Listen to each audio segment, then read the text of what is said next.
I've been hated for so long. Yet, I've endured it. Because I'm a mother. I believed that as a mother, it was my duty to protect my child until they were ready to leave the nest. Who is this? What? So, when Joseph graduated from high school, I left my family. Because I've been trying so hard. No matter how much I was hated, no matter how much disdain I faced, because I was a mother, a wife, I had a duty to protect my child, I kept telling myself. But those days are over now. I'm free from my family, finally finding my freedom. Joseph, on the other end of the phone, seems astonished. This is the first time I've fought back after being passive for so long, so he's probably wondering what to do. But it doesn't matter anymore. Because we are no longer a family.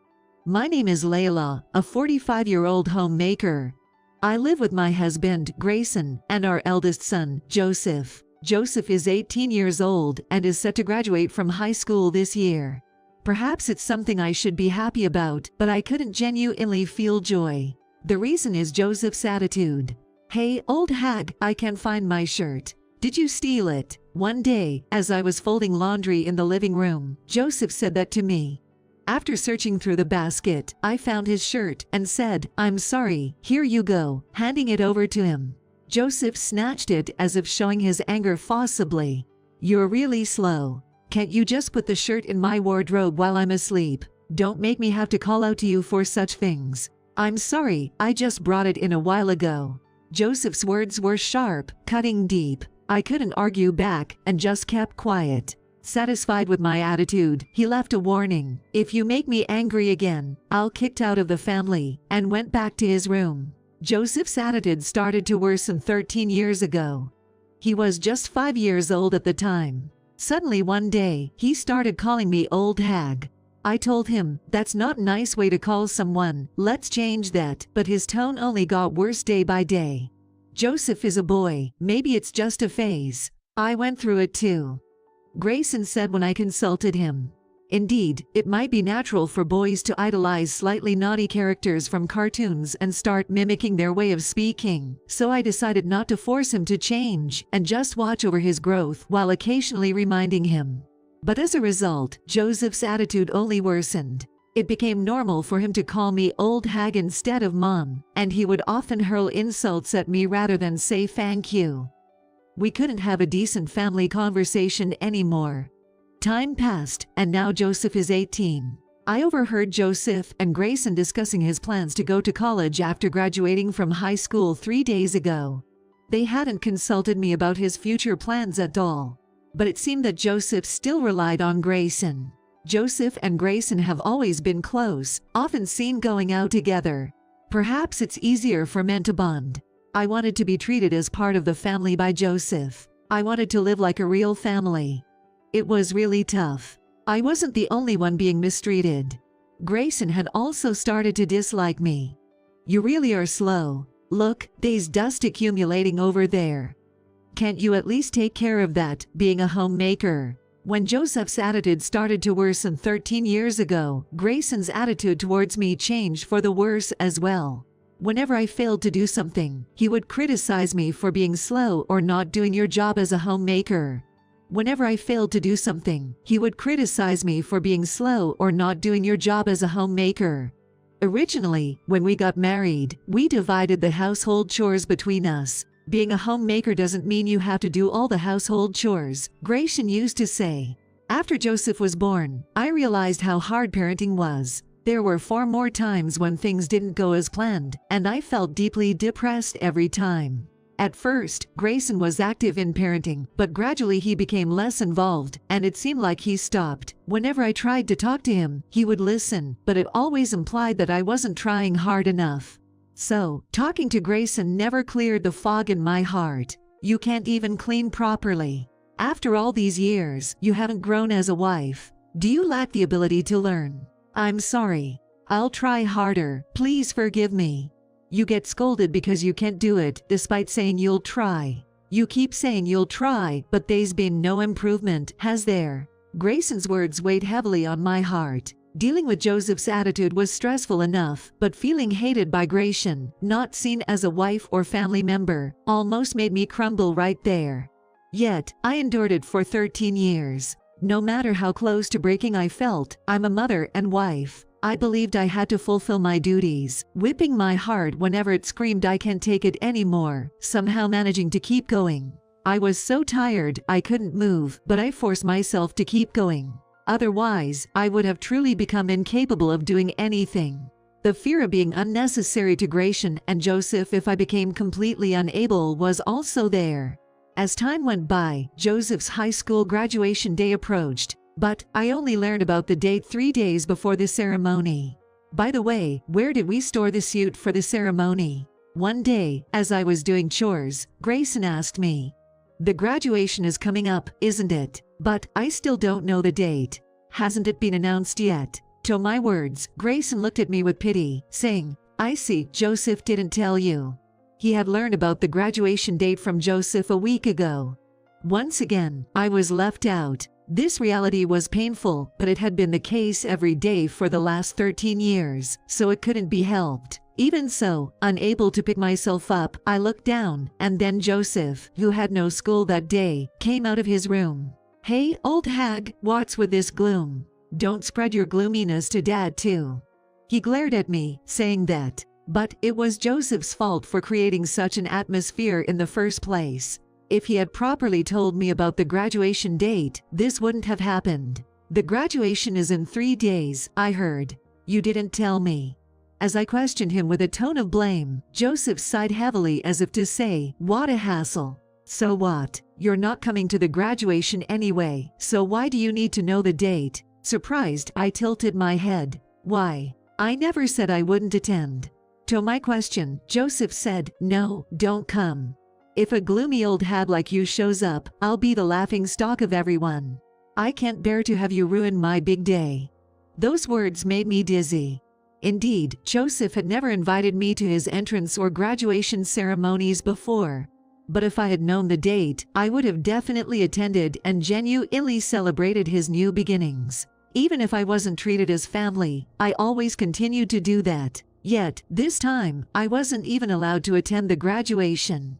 Joseph's words, "Don't come," pierced my heart. I was clearly nothing but a nuisance, as stated directly by Joseph. The shock took my breath away.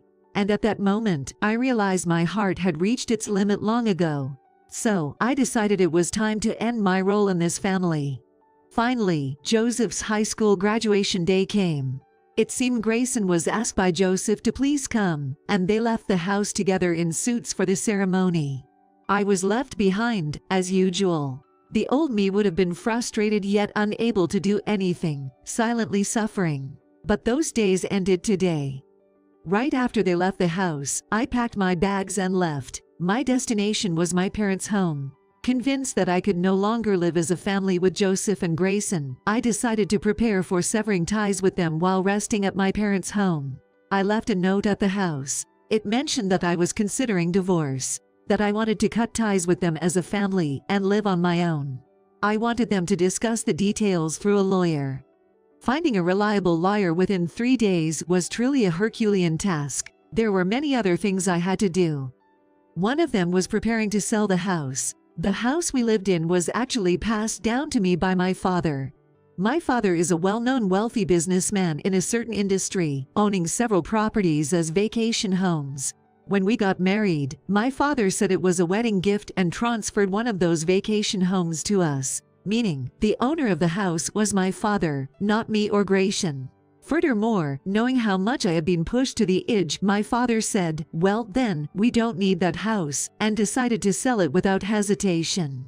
In the note, I also clearly wrote, "The house will be sold, so take what you need and leave within a week." My father called me kind for this, but I didn't want any I didn't know complaints later on. For now, I've decided to stay at my parents' home, search for a new job and house while healing from the wounds my family has inflicted. It took a lot of courage to do all this. My father, after hearing everything, turned red with anger, saying, "How dare they treat you like this?" It's because of his support that I could take this step. I'm truly grateful to my father. As I was relaxing in the room provided to me at my parents' home, my phone started ringing loudly, signaling an incoming call. I had a pretty good idea who it was from, but just to be sure, I checked, and there was Joseph's name. He must have called about my disappearance and the note I left. Honestly, I didn't want to talk. After all, Joseph hadn't called me mom once in about 13 years. I'd been continually called old hag. I spent all this time not being treated as family. I'm not open-hearted enough to deal with Joseph now. Still, I have to settle the past. If I keep running away, I'll live on without feeling clear about it. I've been treated horribly, so I need to get back at them thoroughly. Hey, old hag, where are you? Do you think leaving such a ridiculous note makes it okay? Where are you now? Come back home right now. As soon as I answered the call, Joseph, skipping any greetings, shouted that. His voice was tinged with panic. Well, it's understandable. Coming back from the graduation to find that the woman he's been calling old had gone, and instead, a note mentioning the house will be sold. It must have ruined his big day. Joseph's panic state almost made me laugh, but he was too busy yelling over the phone to notice. To Joseph, I responded, who is this? What? Joseph seemed confused by my words. But soon, he started laughing. Acting there, haha. Trying to trap me like this. Sorry, but that's impossible for a slow old hag like you. Stop pretending to be tough when you can't even live without relying on family, you trash. His words infuriated me, but I also noticed his voice slightly trembling. Despite his bluster, Joseph was clearly out of his depth. He was hurling insults and terrible words at me, trying to panic me into coming back.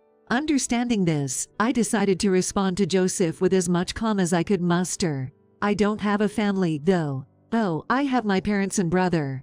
You're not my family. Who are you? What are you talking about? Me and Dad are your family, right? Have you lost your mind? As I said, you're not my family. No matter what Joseph says, I continue to treat him as a stranger. Joseph and Gratian are not my family. Because, if they were family, they wouldn't have treated me the way they did. Family is supposed to support and help each other. When one member is in trouble, it's the family's role to support them. Joseph and Grayson failed to do that. They disregarded me as a family member for 13 years, and they continued to assert their twisted claims as if it were only natural. I can't believe I lasted 13 years. But it was because of a sense of duty that came with giving birth to Joseph. Even if I wasn't treated as family, the fact that I gave birth to Joseph remains unchanged. Being his biological mother is an indisputable fact. So, I decided to wait until he graduated from high school. It was when he graduated and moved out that I thought it would be acceptable for me to cut him off. I even harbored a faint hope that if Joseph changed his attitude towards me by graduation, I might abandon that idea and continue as a family.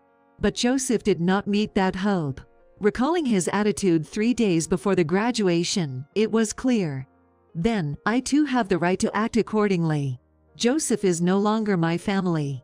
So, I have no obligation to treat him as such. Continuing to treat him as a stranger, Joseph finally seemed to understand my actions and spoke up again. Stop with the pointless act. Me and you are family, right? We share blood, don't we? So please, listen to me. What's with that note? Are you serious about selling the house? It can't be true, right? Because you're our family. I'm not your family, though. No. Hearing about the house being sold seemed to make him anxious. But I was serious enough to leave that note behind. Even if Joseph pleaded with me, I had no intention of changing my decision. Please, just say it's a joke. If we lose that house, where will we live? I had no idea that house belonged to Grandpa. I thought it was Dad's. I have no idea what you're talking about. Could you please not call me again? I remained consistent in my cold attitude. No matter how much he pleaded, I wasn't going to coddle him anymore. With that resolve, I continued to pretend to be a stranger, and eventually, Joseph, reaching his limit, said, "I'm handing you over to Dad," and I could hear him calling Gratian in the background. After a while, Gratian took the phone. "Layla, where are you? Leaving a note like that? Come back home right now." Grayson's voice was filled with anger. Clearly, he couldn't forgive what I had done. Staying silent, Grayson continued to speak. "Enough with the disrespectful attitude. Do you think you can do this to your family and get away with it?" Grayson rambled on rapidly. In the background, I could hear Joseph saying, "Tell her more. It seems they are more upset than I thought, but that no longer matters to me. Because I'm no longer a part of their family." Enough already. Haven't I said we're not family? After not treating me like family for 13 years, you can't suddenly expect me to act like we are. It's impossible. My voice came out harsher than I intended. That's how unforgivable I found their selfish actions. I tried to be a family with them. But for 13 years, they never treated me as such, always leaving me out. Do they know how lonely and painful that was? How many times did I wish to be treated as family? Though my wish never came true, giving up was just as hard. I endured for 13 years, trying to make it work as a family, trying to be a good mother to Joseph. I kept trying. And this is the result. I nearly laughed at the pathetic outcome, a dry smile escaping me. They never respected my feelings, never accepted them. No matter how much I cared for them, they never cared for me. Even though I valued them, they never valued me. Yet, when they find themselves in an inconvenient situation, they throw around we're family as if they ever meant it, trying to pull me back. The convenience of it all made me nauseous. Why did I endure this for 13 years for these people? Even if I felt a responsibility as a mother, that's no reason to be torn to pieces like this. I even regret not being kinder to myself. Could the outcome have been different if I had been kinder to myself? Maybe there was a future where Joseph, Grayson, and I could understand each other and be a happy family. But that's just a maybe, and such a future is definitely impossible for us now, because I can no longer expect anything from Joseph or Grayson. I can't trust them. Even if they now ask me, "We want to be a family with you," I will never take their hands or think about trying together again. Cut it out. I'm not your family anymore. I'm a stranger to you. After treating me like a stranger for 13 years, what now? Come back because we're family. Let's talk. You thought I'd say yes. How delusional. No way. The words spilled out uncontrollably. Words I never could have uttered before, fearing the disturbance they might cause. They flowed out, unstoppable. I mean, I don't want to hear any excuses. I can't trust any word you say anymore. I can't think of us as a family ever again. Just write the divorce form. If you don't want to go to file them, mail it to me, and I'll do it. And hurry up and move out of the house. You wouldn't want to bother strangers, would you? But, stop making excuses and just get ready to leave. You're being so difficult. Bye. I ranted as I felt, cutting off any attempt by Grayson to speak, because I no longer wanted to hear what Grayson or Joseph had to say. After saying what I wanted, I hung up with momentum. Grayson was saying, "Wait," but I ignored him. After that, Grayson and Joseph tried to call me countless times, but I didn't answer any of them and blocked their numbers. Then, the home phone rang, but with my parents' permission, I made sure calls from Grayson or Joseph couldn't get through.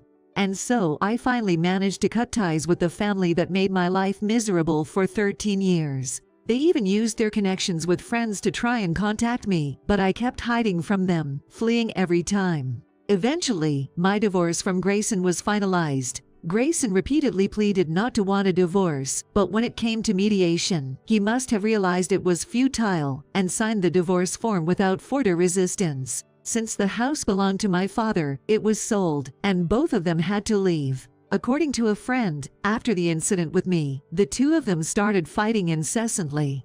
Grayson was completely incapable of managing the household finances, resulting in Joseph's tuition fees being unpaid, forcing Joseph to give up the academic path he had earned. Consequently, Joseph had to quit his studies to work, and Grayson, shocked by his own actions, quit his job, and they both ended up living in a run-down apartment, withdrawing from the world. I heard they are still looking for me, but I have no intention of ever showing my face to them again for eternity. On the other hand, I found a job and moved out of my parents' house. As I had experience working as an administrative assistant before getting married, I was able to do well in my new job. Soon after, I found a new apartment and, after thanking my parents who had helped me through thick and thin, I moved out. My new apartment is not too far from my parents' house. I'm now living happily alone. Frankly, since I have no good memories of my family, I think I don't need anything like a family for a while. Being alone in today's world is perfectly fine, so I plan to live my life leisurely on my own.